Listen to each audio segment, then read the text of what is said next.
안녕하세요. 다들 이렇게들 말씀하시죠? 고부관계엔 엄마와 딸 같은 것이 없다.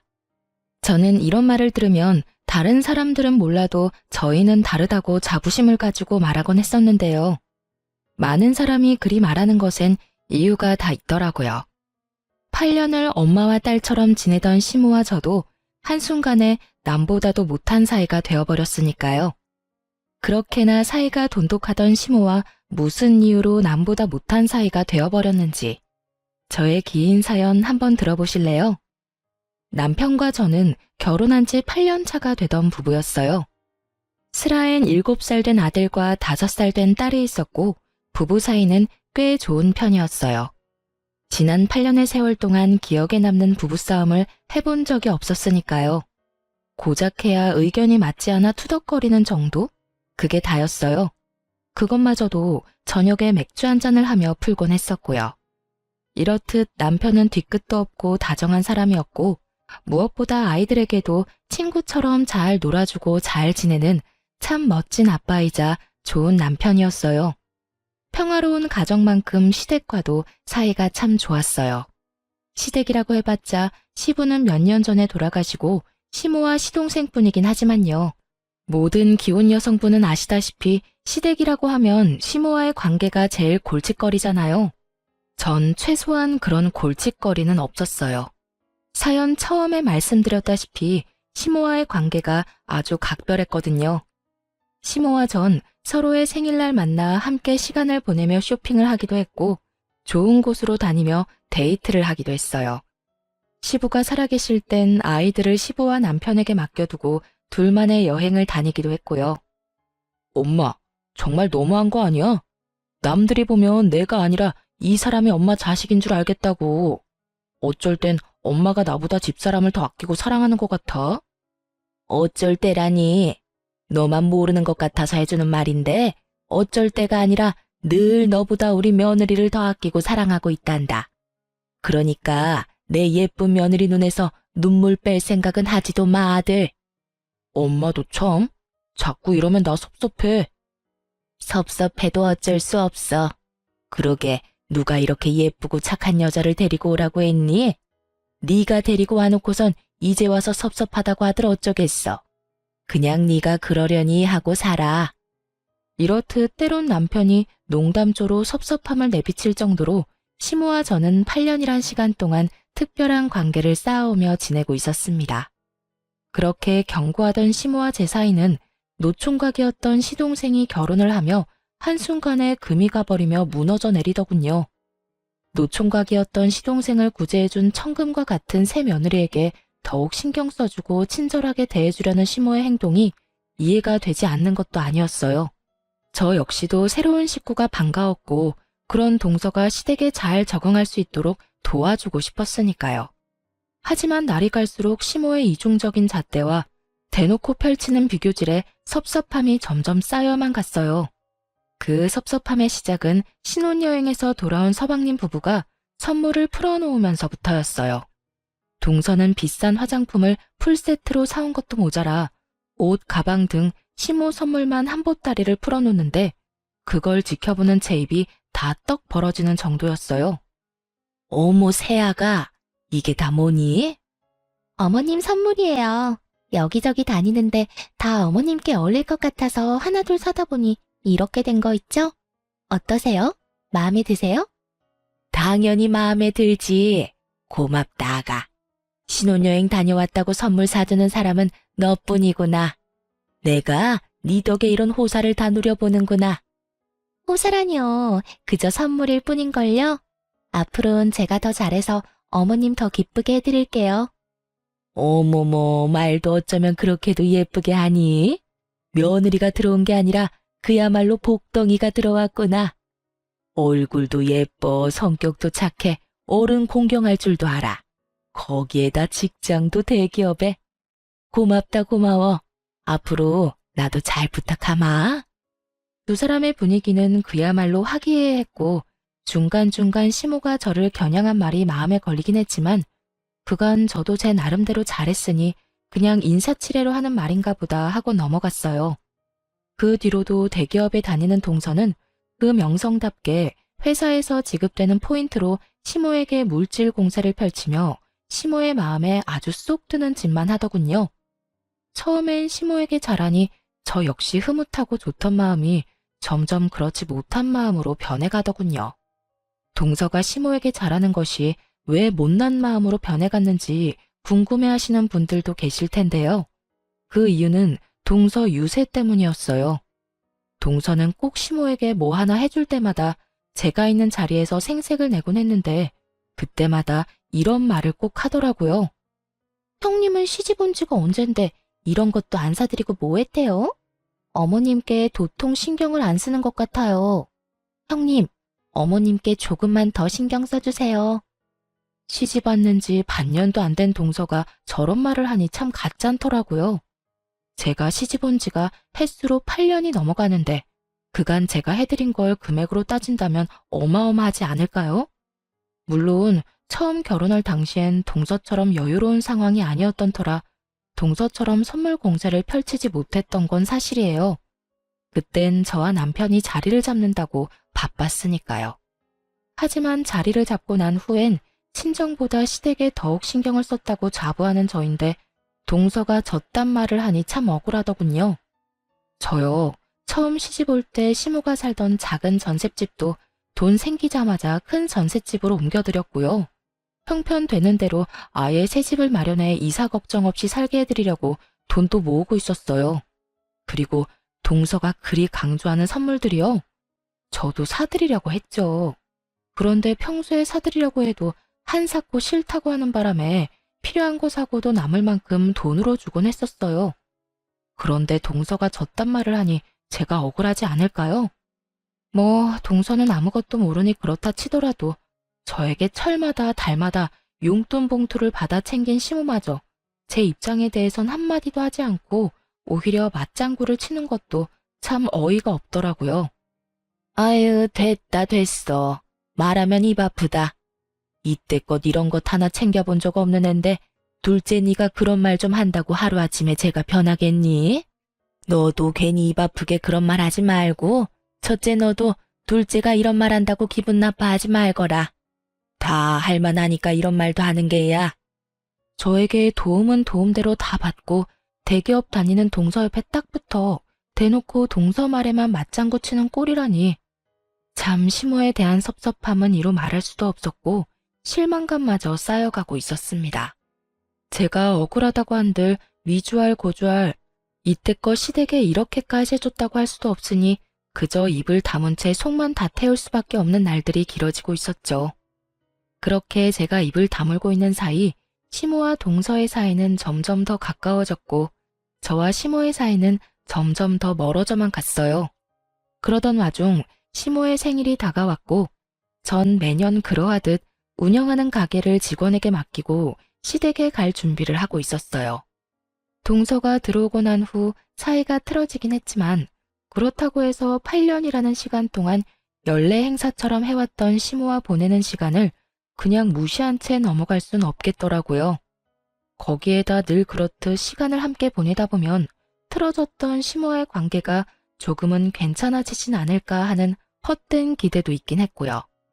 아무래도 워낙 시모와의 사이가 각별했던 터라 그때까진 그런 시모라도 잘 지내던 그때로 돌아가고 싶은 마음이 컸던 것 같아요.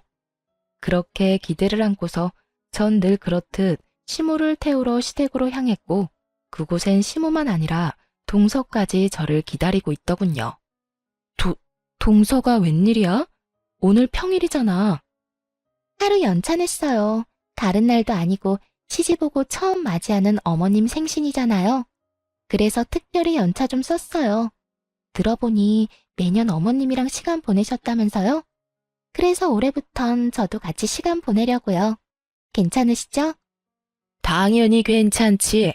뭘 그런 걸 묻고 그래? 첫째야, 우리 둘째 너무 기특하지 않니?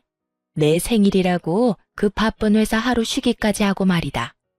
내가 다른 건 몰라도 며느리 복은 제대로 받은 모양이구나. 이런 며느리가 또 어디 있겠어? 그렇지 않니? 그러게요. 어머님 좋으시겠어요. 그럼 좋다마다. 오늘 내 생애 최고의 생일이구나. 그 순간 전 예감했어요. 예기치 못한 동서의 등장으로 오늘 하루 저의 계획대로 흘러가긴 글러버렸다는 것을요. 거기에다 전 시모의 시선을 받기는커녕 동서의 병풍 역할이나 하다 끝나겠다는 것까지도요. 생각 같아선 바쁜 일이 생겼다며 집으로 돌아가고 싶은 마음이 굴뚝이었지만 이미 늦어버린 상황에 하는 수 없이 셋이서 불편한 데이트를 시작하게 되었습니다. 동서는 시모와 함께 뒷자리에 앉아 저에게 우선 백화점으로 가자고 했고 시모는 입이 귀에 걸려 내려올 줄 모르더군요. 저의 표정은 실시간으로 굳어져만 갔고요. 저의 예상대로 두 사람은 저를 운전기사와 짐꾼쯤으로 여기는 듯했고 처음엔 다른 날도 아니고 시모의 생일이니 참아보자 했던 마음도 점점 제 손에만 쌓이는 짐들과 시모의 비교질에 폭발하고야 말았죠. 어머니, 이것도 너무 예쁘네요. 저번에 사드린 옷이랑 같이 신으시면 딱 맞을 것 같아요. 이것도 하나 사세요. 어머, 이거 엄청 비싸지 않니? 에이, 신발이 비싸봤자죠. 가격 신경 쓰시지 말고 그냥 사세요. 이럴 땐 제가 며느리 노릇 좀 하게 그냥 못 이기는 척 받으시면 돼요. 역시 대기업 다니는 며느리는 달라도 너무 다르구나. 이렇게 비싼 신발도 턱턱 사주고 말이다. 내 발이 우리 며느리 덕분에 아주 호강하게 생겼어. 에이, 이깟 신발 하나에 호강은 무슨. 제가 앞으로 더 호강시켜 드릴게요. 내가 며느리 덕이란 걸 너 때문에 다 누려보고 역시 우리 둘째 며느리가 최고구나. 시모가 동서를 치켜 세우면 치켜 세울수록 제 손에 짐은 점점 늘어만 갔고 그럴수록 저의 짜증은 곱절로 늘어갔어요. 도저히 안 되겠다는 생각에 손에 있던 짐을 동서에게 넘겨주려고 했거든요. 그런데 동서는 갑자기 말도 안 되는 변명을 짓거리기 시작하더군요. 동서, 도저히 안 되겠어. 이건 동서가 좀 같이 들어. 형님, 저도 같이 들어드리고 싶긴 한데요. 아시다시피 오늘 쉬느라 어제 일을 너무 무리해서 하는 바람에 팔부터 어깨까지 멀쩡한 곳이 없네요. 이 무슨 성이라고 눈꼽만큼도 들어가지 않은 변명을 듣고 있는데 정말 어처구니가 없더라고요. 도대체 저를 얼마나 무시하고 있으면 이런 말도 안 되는 말을 변명이라고 하고 있는 것인지. 그 순간 열이 확 뻗쳐 동서에게 따져 물으려는 순간 시모가 나서 제 입을 막아버리더군요. 이까지 짐 무거워봤자 얼마나 무겁다고 나눠들라고 하는 게야. 네 눈엔 우리 둘째 힘들어서 얼굴 다 상한 거 안 보이니? 어디 감히 대기업 다니는 우리 귀한 둘째한테 이딴 짐이나 들게 해. 잔말 말고 네가 다 들거라. 넌 남는 게 힘밖에 없지 않니? 이 말만 해도 기가 차 코가 막히는 지경인데 뒤이어 나오는 말은 더욱 가관이었습니다. 이딴 짐이나 들려고 우리 새아기가 일까지 쉬고 여기로 온 줄 아니? 어디 건방지게 누구한테 짐을 들라 마라 명령질이야? 그 순간 이런 말까지 들어가며 언제까지 참고 있어야 하나 이런 생각이 들더군요. 이쯤 되니 저도 할 말은 해야 한다는 생각이 들기도 했고요. 그래서 더는 참지 않고 제 할 말을 하기 시작했습니다. 아니 어머님, 저도 오늘 가게 직원한테 맡기고 왔어요. 저는 어디 노는 사람인가요? 저도 일해요. 그리고 팔 아픈 걸로 치면 동서보다 제가 더 아프지 않겠어요? 저도 오늘 하루 쉬느라 어제 하루 종일 매장 진열 상품 고르고 옮기고 진열하느라 몸살이 다 날 지경이에요. 이런 제 사정 뻔히 다 아시면서 다른 사람도 아닌 어머님이 어떻게 저한테 그런 식으로 말씀하실 수가 있어요? 그러게, 누가 오라고 했니? 뭐라고요? 오늘 너 오라고 한 사람 여기 아무도 없다. 네가 만나자고 하도 난리를 부려서 하는 수 없이 오라고 한 것뿐이지. 그리고 네 머리가 나빠서 우리 둘째처럼 대기업 못 가고 그 코딱지만한 가게로 돈벌이 한다고 고생하는 걸 왜 나한테 하소연을 하니? 그렇게 불만 많고 힘들면 당장 그만두거라. 참나, 그까지 가게에서 벌면 얼마나 번다고. 누가 들으면 어디 대기업이라도 다니는 줄 알겠다. 어머님, 이런 식이면 저 정말 섭섭해요. 그래서 나보고 어쩌라는 말이니? 뭐, 애처럼 엉덩이라도 두들기면서 달래주랴? 한껏 비꼬는 시모와 그 옆에 찰싹부터 맞장구를 치는 동서를 보며 더 이상 이런 사람들과 잘 지내보려는 마음이 다 부질없는 것임을 깨닫게 되었어요. 마음을 비우고 나자 손에 들린 짐 역시 내가 왜 들고 있나 싶더라고요. 보란듯이 짐을 바닥에 내팽개 쳐버렸습니다. 어머, 형님, 지금 뭐 하시는 거예요? 이게 다 얼만데? 얘, 너 미쳤니? 지금 시위라도 하는 거야, 뭐야? 미치긴요. 이제야 제정신이 돌아온걸요. 저요, 이제 어머님이랑 잘 지내보려고 노력하는 거 안 하려고요. 뭐? 너 지금 그게 무슨 소리니? 잘 지내보려고 노력을 안 해? 네가 노력 안 하면 어떻게 할 건데? 뭐, 날 안 보고 살겠다니 말이니? 아예 안 보고 살 순 없겠지만 될 수 있는 한 최선을 다해서 안 보고 살려고요. 그러니까 어머님도 대기업도 못 다니는 저 찾지 말고 대기업식이나 다니는 자랑스러운 둘째 며느리랑 좋은 시간 보내세요. 그러면 모자란 첫째 며느리는 이만 가볼 테니 남은 생신 오붓하게 보내세요. 두 사람은 제 뒤통수에 대고 욕을 해대며 소리를 질러댔지만 저는 그런 두 사람을 무시한 채 집으로 돌아와 버렸어요. 얼마나 열불이 났었는지 집으로 돌아와서도 마음이 진정되지 않더라고요. 그렇게 한참을 씩씩거리고 있으니 퇴근한 남편이 집으로 돌아왔고 저를 보자마자 제 손을 잡고 어찌된 영문인지 물어왔습니다. 여보, 오면서 엄마랑 통화했어. 엄마한테 오늘 있었던 일 대충 듣긴 했는데 아무래도 당신한테도 이야기를 들어봐야 할 것 같아서 나한테 오늘 어떤 일이 있었는지 이야기해 줄 수 있어? 남편의 물음에 저는 지체하지 않고 있었던 일을 털어놓기 시작했어요. 입을 뗀 김에 그간 섭섭했던 점까지 다 털어놓게 되었죠. 그간 섭섭한 것이 많았던 터라 목이 쉴 때까지 하소연을 하게 되었고 제 하소연이 끝이 나자 남편이 심각한 얼굴로 이렇게 말을 하더군요. 당신이 그간 우리 엄마한테 잘해준 거 나 다 알아. 늘 고마웠고. 그런데 이제 당신은 우리 엄마한테 신경 쓰지 마. 이때까지 한 걸로 충분하다고 생각해. 그러니까 앞으론 괜히 상처받지 말고 우리 가족만 생각하면서 우리끼리 잘 지내자. 나는 부모님도 중요하지만 당신이 더 중요해. 아무리 내 부모님이라고 해도 당신한테 함부로 하고 당신한테 상처 주는 거 나 싫어. 남들은 남의 편이라고 해서 남편이라고들 하던데 제 남편은 오롯이 저의 편이 되어 상처를 보듬어 주는데 큰 위로를 받은 것처럼 마음이 한결 가벼워지더라고요. 그 덕에 전 마음의 상처를 빨리 씻어내고 일상생활을 시작하게 되었고 그렇게 일상을 보내던 어느 날 동서가 가게로 찾아왔어요. 눈치를 보아하니 남편에게 모든 사실을 듣게 된 서방님이 동서에게 당장 사과를 하고 오라고 시킨 것 같더라고요. 쭈뼛쭈뼛 억지 사과를 하는 꼴이 굳이 묻지 않아도 뻔한 일이었죠. 동서가 여기까지 무슨 일이야? 그게 지난번 일 죄송했다고요. 몸도 마음도 좀 힘들어서 제가 좀 예민했어요. 죄송해요. 정말 하나마나한 사과였습니다. 표정은 잔뜩 일그러뜨린 채 개미 기어가는 소리보다 작게 속삭이듯 하는 사과.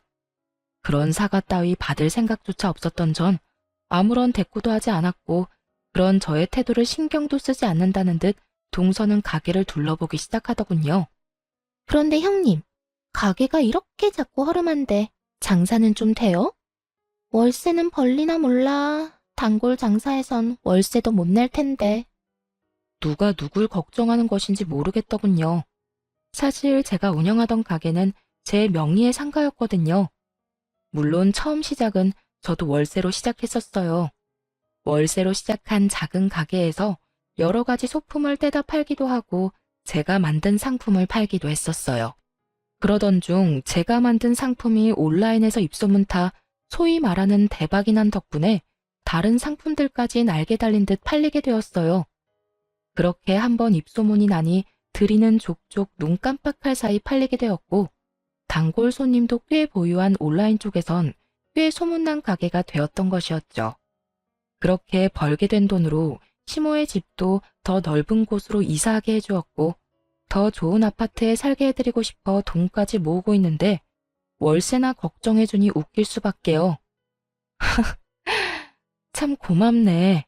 동서가 내 가게 월세 걱정까지 해주고 말이야. 그런데 동서, 월세 걱정은 안 해도 돼. 그건 내가 알아서 다 할 수 있으니까 말이야. 시모도 모르는 제 명예의 상가를 동서에게 말할 필요가 없었던 저는 웃으며 그런 걱정은 하지 말라고 했더니 순식간에 표정이 굳은 동서가 다짜고짜 이런 말을 하는 게 아니겠어요? 혹시 형님, 어머님 집 물려받을 수 있다는 헛된 꿈 꾸고 있는 건 아니죠? 뭐? 어머님 집? 그 전셋집 말이야? 아니요. 전셋집 말고 어머님 곧 새 아파트에 입주하신다고 하던 그 왜 있잖아요. 그 비싸기로 유명한 아파트요. 혹시나 해서 하는 말인데 어머님이 그 아파트 형님네 말고 저희 주신다고 했어요. 그러니까 그 아파트는 쳐다도 보지 마세요. 고래고래 소리를 지르며 있지도 않은 아파트에 침을 바르고 있는 동서를 보니 그간 동서가 왜 그렇게 시모에게 잘했는지 알 것 같더군요. 시모는 아직 사주지도 않은 집을 마치 자신의 힘으로 마련할 것처럼 동서에게 떠들어댔던 거죠. 훗날 제일 잘하는 자식에게 자신의 재산을 다 물려줄 것처럼 굴었던 것이었어요. 물려줄 재산은커녕 노후 자금조차 쥐뿔도 없는 시모가 그런 말을 했다는 사실도 어이가 없었지만 그 개떡 같은 말을 철석같이 믿고 있는 동서도 참 한심하더라고요. 동서, 뭔가 절대 이루지 못할 허황한 꿈을 꾸고 있는 것 같은데 어머님 그런 돈 없어. 그러니까 괜한 기대 그만하고 그딴 꿈에서 얼른 깨. 그게 동서한테도 이로울 테니까. 제가 이렇게까지 말했는데도 동서는 전혀 제 말을 이해하지 못한 듯 싶더군요. 제 말에 오히려 저에게 삿대질까지 하며 막말을 퍼부어대기 시작하는데 미쳐도 제대로 미쳤구나 싶었습니다. 참나, 누가 그렇게 말하면 속아 넘어갈 줄 알아요? 형님, 그렇게 안 받는데 정말 대단하시네요. 재산 좀 받아보겠다고 거짓말까지 다 하시네? 형님이 아무리 그래도 어머님 재산은 다 우리 몫이니 형님이나 꿈 깨세요. 내가 투자한 돈하고 시간이 얼만데 양심도 없어. 아무것도 안 하고 재산이나 노리는 꼴이라니. 제대로 미쳐버린 동서의 언행은 난동에 가까웠고 저 역시 그런 동서에게 밀리지 않고 똑같이 맞서며 이렇게 말해주었어요. 다 동서 생각해서 해주는 말인데 이딴 식으로 나오면 곤란하지. 그리고 어디서 삿대질이야? 아무리 그래도 내가 손윗 사람인데 행동 똑바로 못해? 제 말에 동서는 비웃음을 날리며 제 어깨를 손가락으로 툭툭 치며 밀어내기 시작하더라고요. 아니, 사는 게 힘든 거 잘 알겠는데 아무리 그래도 남이 침 발라놓은 재산 노리고 그러면 안 되지. 그런 걸 보고 뭐라는 줄 알아요? 거지심보라고 해요. 아무것도 안 하고 돈이나 노리는 짓거리 말이에요. 무슨 말인지 알아들었으면 내가 받을 재산엔 눈길도 주지 마세요. 알겠어요? 있지도 않은 재산 타령을 하는 인간 말종과는 더는 대화 따위 나누고 싶지도 않더라고요. 이미 동서의 언행이 도를 지나치기도 했고요. 화가 난 저는 동서의 손을 거칠게 뿌리쳐버리곤 그대로 동서의 머리채를 잡아 가게 밖으로 밀어버렸어요. 그리고 생수 한 병을 뜯어 벙찐 얼굴로 서 있는 동서의 얼굴에 시원하게 다 부어버리곤 가게 문을 잠가버렸습니다. 야, 너 이게 무슨 짓이야? 네가 나한테 이런 짓을 하고도 무사할 줄 알아? 내가 너 가만 안 둘 거야. 가만 안 두면 어떻게 할 건데? 그리고 네가 날 가만 안 둘 동안 나는 가만히 있겠니? 네가 나한테 손대는 순간 내 손도 가만히 있지 않을 테니 그런 줄 알고 어디서 건방지게 되지도 않은 행패야 행패가. 야, 야라니 한참 어린 게 어디서 반말질이야? 이번엔 머리채 말고 주둥이까지 뜯기고 싶어? 더 얻어맞기 전에 얼른 가라. 생각 같아서 확 쥐업해주고 싶은 거 넓은 아량으로 보내줄 테니까 빨리 꺼지란 말이야. 동서는 제 말에도 아랑곳하지 않고 가게 앞으로 지키고 서서 난동을 부리기 시작했고 곧바로 서방님을 불러 동서를 직접 데리고 가게 했죠. 서방님의 손에 질질 끌려가던 동서의 모습은 아직까지 잊혀지지가 않네요. 얼마나 통쾌했는지 지금까지도 그 생각만 하면 미소가 절로 지어질 정도라니까요. 그 후 서방님은 저에게 남편을 통해 진심 어린 사과를 전해왔고 시모는 동서에게 무슨 말을 어떻게 들었는지 휴대전화가 뜨거워질 정도로 쉬지 않고 전화를 하기 시작했어요. 이미 시모에 대한 실망감 역시 컸던 터라 예전으로 돌아가기엔 이미 늦은 일이었고 더는 시모와 가까이 지낼 마음도 없을 뿐더러 그런 사람과 말조차 섞고 싶지 않았어요. 그랬기에 전 그 많은 시모의 연락에 무시로 일관된 태도를 보였고 저에게 할 말이 무수히 많은 시모는 기어코 남편에게까지 연락을 해오더군요. 예, 네 집사람 옆에 있니? 있으면 좀 바꿔다오. 내가 기니 할 말이 있는데 네 집사람이 내 연락을 안 받는다. 얼마나 화가 난 상태였으면 스피커폰이 아닌데도 불구하고 스피커폰을 한 것처럼 쩌렁쩌렁한 목소리가 제 귓가에 정확히 꽂히더라고요. 엄마, 제발 좀 그만해. 내가 웬만하면 여자들 일에 안 끼어들려고 했는데 엄마, 정말 해도 해도 너무한 거 아니야? 내가 뭘 그랬다고 나한테 화를 내니? 말이야 바른 말이라고. 나같이 좋은 시어머니가 또 있는 줄 아니? 그리고 이번 일 못 들었어? 네 처가 글쎄 우리 귀한 둘째 머리채를 잡은 것도 모자라 면상에 물까지 들이부었다고 하지 않니? 그런 짓을 했다는데 내가 참아야 해? 엄마가 못 참을 건 또 뭐야. 그리고 집사람이 재수씨가 아무 짓도 안 했는데 물까지 들이부었겠어? 엄마도 잘 알잖아.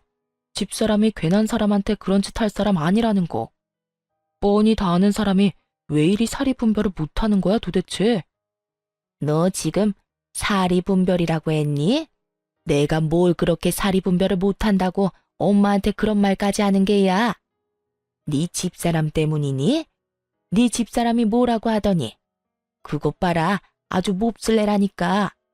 어디 감히 할 게 없어서 모자 사이에서 이간질이나 하냐고? 엄마, 그만 좀 해. 이 사람 그 일에 대해서 나한테 한마디 한 적 없고 엄마 둘째 아들이 나한테 전화해선 무슨 일이 있었는지 다 말해주더라. 오죽했으면 걔가 나한테 전화와서 이 사람한테 미안하다고 말할 면목조차 없다면서 대신 미안하다는 말 전해달라고 했겠어? 그러니까 엄마도 한 사람 말만 듣고 괜한 사람 잡을 생각도 하지 마. 그리고 앞으로 무슨 일이 있어도 이 사람한테 따로 연락해서 모진 말로 괴롭히지도 말고. 한 번만 더 이 사람 괴롭혔다간 나하고 영 끊을 생각까지 해야 할 거야. 그럼 끊어요. 노발대발하며 전화를 끊어버린 남편은 제 손을 꽉 잡으며 이렇게 말하더군요. 여보, 앞으로도 엄마 전화는 받지도 마. 그리고 집에도 찾아가지 말고. 혹시나 찾아오면 만나주지도 말고 바로 나한테 전화해. 알겠지? 알겠어. 알겠으니까 이제 화 좀 가라앉혀. 내가 다 미안해 정말. 어쩌다 당신이 이런 소리까지 듣게 됐는지. 정말 미안하다. 아니야, 괜찮아. 그래도 당신이라도 내 편 들어줘서 얼마나 든든한지 몰라. 내가 당신 남편인데 당신 편을 들어야지 누구 편을 들겠어? 하여튼 당신은 내가 지켜줄 테니까 당신은 그냥 내 등 뒤에 숨기나 해. 알겠지? 남편은 든든한 저의 방패막이 되어주겠다고 했고 저는 든든한 남편의 뒤에 숨어 한동안 시댁 일은 잊고 지낼 수 있었습니다. 그렇게 몇 달 시모라는 사람은 잊고 살고 있었는데 어느 날 갑자기 아침부터 전화가 연달아서 오더라고요. 저는 당연히 받지 않았고 계속 이어지던 전화는 잠시 멈추는가 싶더니 문자가 연달아 오는 것이 아니겠어요? 그 문자는 시모에게서 온 문자였는데 아주 급한 일이 있으니 지금 빨리 집으로 와달라는 연락이었어요. 순간 덜컥 겁이 나더라고요. 혼자 있는 시모가 혹여나 건강에 문제가 생긴 게 아닌가 싶어서요. 그래서 전 그 즉시 남편에게 빨리 시댁으로 오라고 연락을 하고선 서둘러 시댁으로 갔어요. 시댁에 들어서니 시모는 저의 우려와는 달리 아주 평온한 표정으로 이렇게 말하더군요. 왔니? 왔니? 이 두 글자가 얼마나 사람을 황당하게 만들 수 있는지 저는 그날 깨달았습니다. 그 말을 듣는 순간 맥이 확 풀리며 말도 제대로 나오지 않더군요. 어머님, 무슨 일 있는 거 아니었어요? 급한 일 있다고 했잖아요. 아, 그랬지. 급한 일이 있었지. 오늘 우리 둘째 생일이라고 하더구나. 그래서 생일상을 좀 차려주고 싶은데 아무리 생각해도 나 혼자 하려니까 막막해서 말이야. 순간 제 귀가 잘못됐나 싶더라고요. 다른 것도 아닌 손아랫 사람 생일상이나 차리라고 아침부터 이 난리를 부렸다니요. 저는 믿기지 않는 현실에 시모에게 되물었죠. 네? 뭐라고요? 그래서 저보고 지금 다른 사람도 아니고 동서 생일상이나 차리라고 오라고 했단 말이에요. 그래. 그러면 이 나이에 혼자 며느리 생일상 차리리? 그래도 둘째가 얼마나 생각이 깊은지 자기도 와서 같이 돕겠다고 아까 출발한다고 하더라. 아마 다 와갈 거니 얼른 서둘러 상 차리렴. 아무리 그래도 생일인데 손에 물 묻히게 하면 쓰니? 그러면서 저를 이끌고 주방에 밀어넣는데 상황이 너무 황당해서 그런지 사고가 멈춰버려 주방까지 들어가게 되었어요. 그렇게 한참을 멍하니 주방에 서 있는데 밖이 소란스러운 것이 동서가 온 것 같더라고요. 그때까지도 전 혼이 나가 있었고 동서가 제 뒤로 와 말을 걸어오고서야 정신이 번쩍 들었어요. 걔 누구야? 형님 아니세요? 여기 무슨 일이래요? 혹시 제 생일상 차려주러 온 거예요? 그땐 두 번 다신 안 볼 것처럼 제 머리채 휘어잡더니 역시 말은 그렇게 했어도 어머님께 잘 보이고 싶긴 한가 보네요. 이럴 거면서 아닌 척은 왜 그렇게 했대? 그렇지 않아도 상황이 어이가 없고 화가 나 미칠 것만 같은데 바로 옆에 붙어 서서 빈정거리는 동서의 꼴을 보고 있는데 화가 머리 끝까지 치솟는 기분이더군요. 동서, 지금 내 표정 안 보여? 나라고 동서 생일상이나 차리자고 아침 대바람부터 여기 온 줄 알아? 나도 어머님께 속아서 온 거니까 사람 속 그만 긁고 할 일이나 해. 그 잘난 머리채 또 잡히고 싶지 않으면 말이야. 살기 어린 저의 표정에 동서는 얄미운 입을 다물더니 시모가 불려놓은 미역을 씻기 시작하더군요. 그렇게 주방에서 물소리가 나자 시모는 확인하러 주방에 들어왔는데 글쎄 동서가 미역을 씻는 모습을 발견한 시모가 다짜고짜 제 머리채를 휘어잡더니 욕을 하기 시작하더군요. 내 인연, 내가 너한테 상 차리라고 했지 둘째한테 상 차리라고 했어? 내가 분명히 말했지. 다른 날도 아니고 둘째 생일인데 둘째 손에 물 묻히게 하면 되겠냐고. 내가 그렇게까지 말했는데 네가 날 무시해도 유분수지. 어떻게 둘째가 일을 하게 해? 우리 둘째가 너 같은 줄 알아? 너처럼 구멍가게 나는 사람이랑 대기업 다니는 우리 둘째랑 같은 줄 아냐고. 갑자기 잡힌 머리채도 화가 났지만 시모의 말이 더욱 화가 나더군요. 입을 가리고 키득거리며 웃고 있는 동서의 모습도 마찬가지였고요. 어머님, 이 손 놓으세요. 당장 이 손 놓지 않으면 저 가만히 있지 않을 거예요. 하다 이제 이 시어미한테 협박하는 게야? 내가 이 손 안 놓으면 어떻게 할 건데? 니까짓 게 어떻게 할 거냐고. 전 제 머리채를 잡고 있던 시모의 손을 있는 힘껏 떼어내며 그 팔을 확 꺾어버렸어요. 그때야 이 상황을 손 놓고 보던 동서가 나서 알려보려 저에게 달려들었지만 그 순간 잡고 있던 시모를 밀쳐버리고 저를 향하던 동서의 머리채를 다시 한번 잡아주었습니다. 그렇게 동서의 머리채를 다시 한번 잡게 된 저는 인정사정 없이 흔들다 동서 역시 있는 힘껏 시모를 향해 밀쳐버렸죠. 그렇게 집안에서 난리통이 벌어지는 사이 남편과 함께 서방님까지 시댁으로 헐레벌떡 뛰어들어오더군요. 두 사람을 발견한 시모와 동서는 나오지도 않는 눈물을 짜내며 하소연을 하기 시작하더군요. 아이고, 나 죽네, 나 죽어. 동네 사람들, 며느리가 시어미 팔을 꺾지를 않나, 있는 힘껏 패대기를 치질 않나. 내가 살다 별꼴을 다 당하네. 여보, 형님이 글쎄 어머님을 막 때리고 밀치길래 내가 말렸더니 내 머리채를 확 잡아서 나까지 있는 힘껏 밀어버리는 거 있지? 나 너무 무서웠어. 눈물 없이 들을 수 없는 두 사람의 하소연에 서방님은 아무런 말도 꺼내지 않고 가만히 서 있었고 남편은 저에게 다가와 제 손에 뜯긴 머리카락을 털어주었죠. 괜찮아? 난 괜찮아. 그래, 괜찮으면 됐어. 무슨 일이야? 무슨 일이 있었길래 당신 손에 머리카락이 있는 거야? 남편의 물음에 전 하나도 더하지도 빼지도 않고 있었던 일을 설명했고, 제 말을 다 들은 남편은 이때껏 본 적 없는 무서운 얼굴로 화를 내기 시작했어요. 엄마, 진짜 내가 적당히 좀 하라고 했지?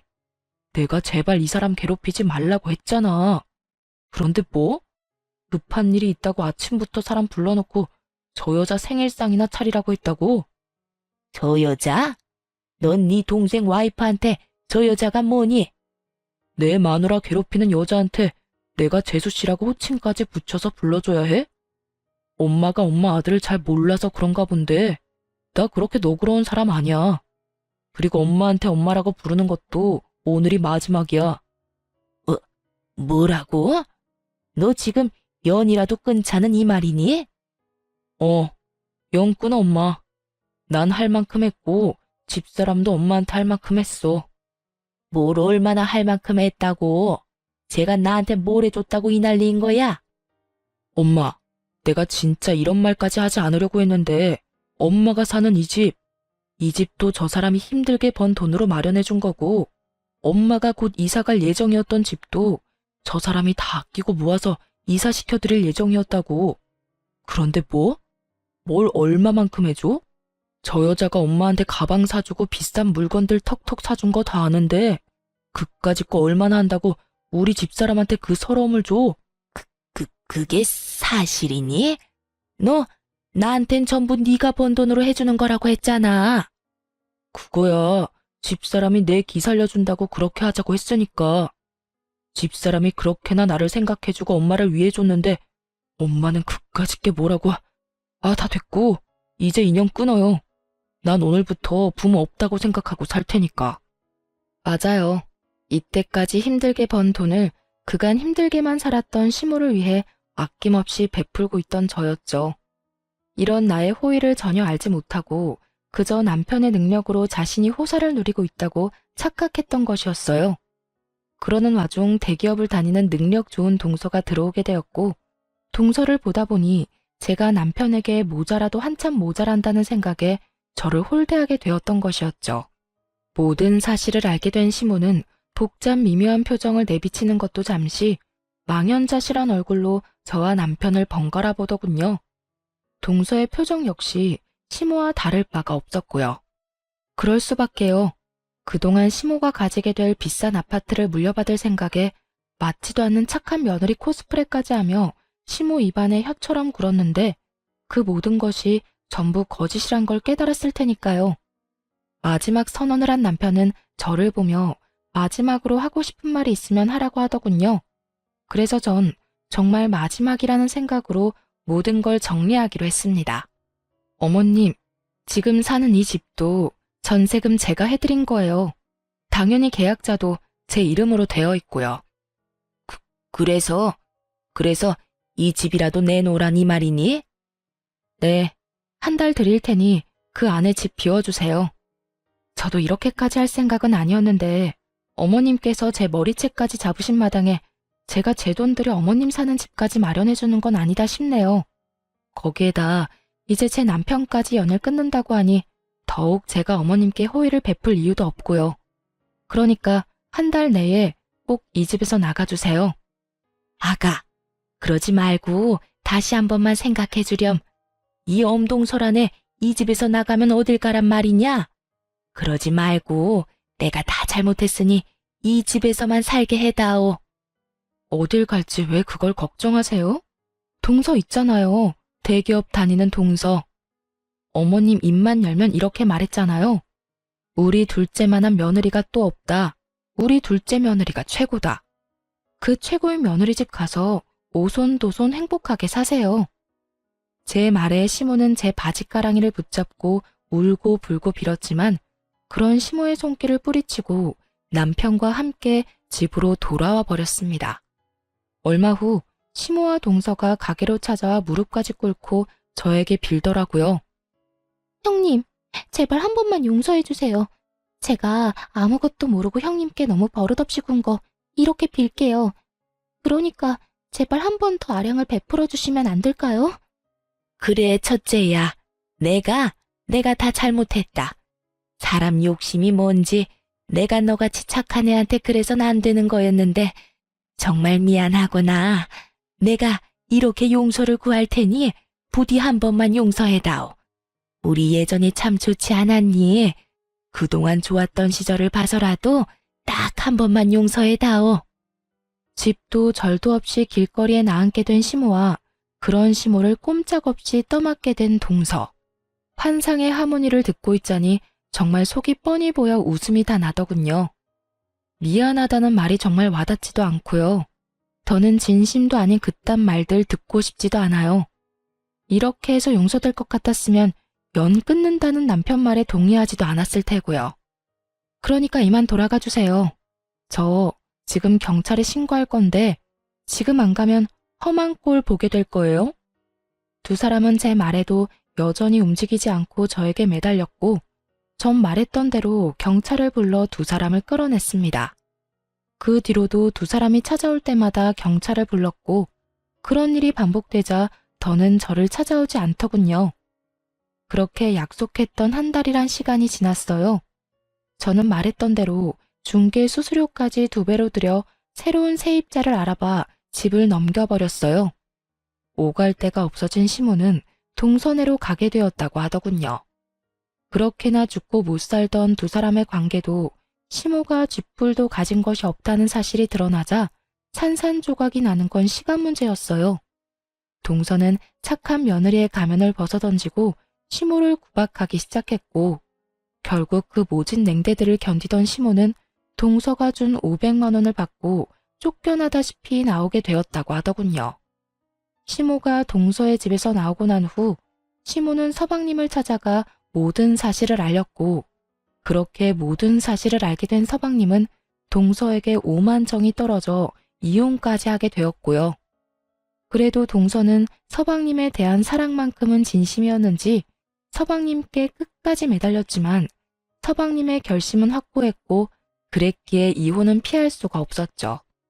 이혼까지 한 서방님은 시모에게 정이 떨어진 것도 매한가지인지 시모와도 거리를 두고 있다는 이야기도 들려오더군요.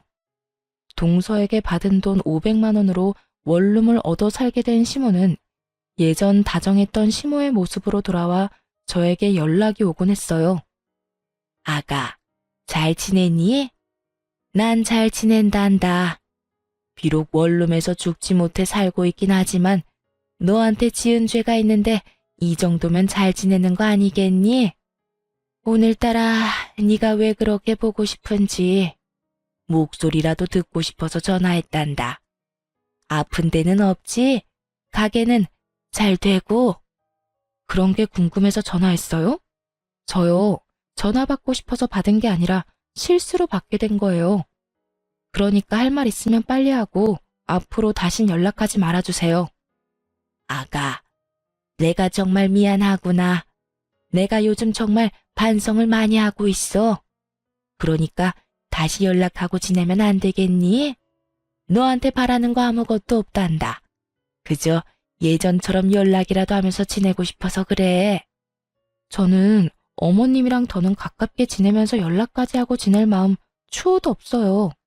그러니까 다신 연락하지 말아주세요. 시모는 할 말이 더 있어 보였지만 가차없이 전화를 끊어버렸어요. 이제 와서 이렇게 다정하게 말한다 한들 뭐 하겠어요. 이미 시모가 어떤 사람인지 다 알아버렸는데요. 실수로 전화를 받은 뒤론 시모의 전화는 계속되었고 어떻게 해야 하나 곤란하던 차에 남편이 어떻게 알았는지 번호까지 바꿔 새 휴대전화를 사준 덕분에 더는 연락하는 일은 없었어요. 남편 역시 단단히 마음먹었는지 시모와의 모든 연락을 끊어버렸고 저는 전세금을 회수한 돈과 집을 해드리기 위해 모았던 돈 일부를 투자해 더 큰 곳으로 가게를 옮겨버렸어요. 더는 누구도 찾아올 일이 없도록 말이죠. 그렇게 몇 년의 시간이 지났네요. 요즘은 직원들도 더 많이 생겼고 그만큼 아이들과 더 많은 시간을 보내고 있어요. 남편 역시 회사 일도 하는 와중에 가게 일을 도와주면서 아이들과 여전히 친구처럼 지내고 있고요. 이때껏 그래왔듯이 앞으로도 남편과 전, 아이들을 위해 그리고 저희를 위해 좀 더 나은 어른으로 살아가려고 노력하고 있어요. 시모와의 일을 겪으며 다른 어느 것보다 내가 더 나은 사람이 되어야겠다는 생각을 참 많이 하게 되었거든요. 가끔 그런 생각을 해요. 시모가 조금만 나은 사람이었다면 자신 앞에 놓인 꽃길을 그렇게 제 발로 차버리진 않았을 텐데 하는 생각 말이에요. 그 정도로 전 시모에게 잘할 자신도 있었고 실제로도 그렇게 하려고 노력도 했었고요.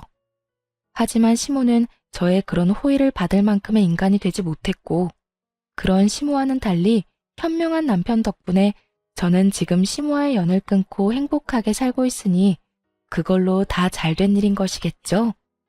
그렇게 믿고 앞으로 더 행복하게 살아보려고요. 이로써 저의 사연은 끝이 났네요. 저의 긴 사연 들어주셔서 감사합니다. 다들 행복하세요.